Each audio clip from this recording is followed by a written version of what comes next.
Sveikinu visus su vasario 16 diena, linkiu gražios šventės, supratingumo, džiaugsmo, vieningumo, laisvi, kol esame vieningi. Šiuo metu labai reikia to vieningumo.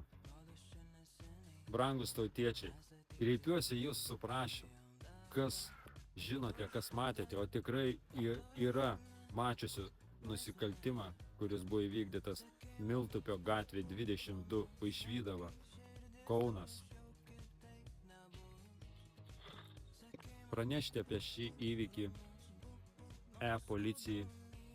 Šiuo metu vyksta svarstymas dėl tyrimo atnaujinimo. To nusikaltimo metu buvo pavogti 2 geoterminiai siurbliai. Galbūt kas nors tuo metu užsirašėte automobilio valstybinius numerius, ar tiesiog padarėte vaizdo įrašą.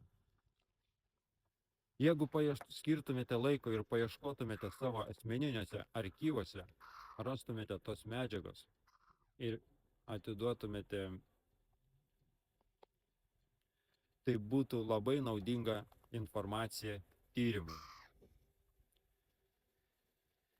Norėčiau pažadėti apie atlygį, bet iš tos veiklos negavau jokių pajamų. Sunku ką ir žadėti, kiek galėčiau atsilyginti. Jūs puikiai žinote, kaip sunkiai vystėsi tas projektas, kiek mes daug įdėjome, kiek aš daug įdėjau darbo. Sunkus buvo projektas.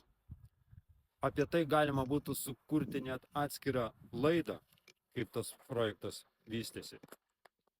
Taip, praktikos įgyta labai daug vystant nekilnojamo turto projektus, kurie galima būtų panaudoti, net tarkim, jeigu kas nors planuojate įsigyti nekilnojamo turto ar parduoti turimą savo nekilnojamą turtą.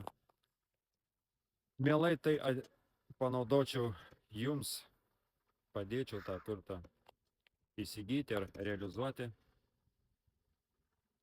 Žinot, tuo metu aš kaip kvailys nėriau į tą nekilnojamo turto rinką, vystyti tos projektus.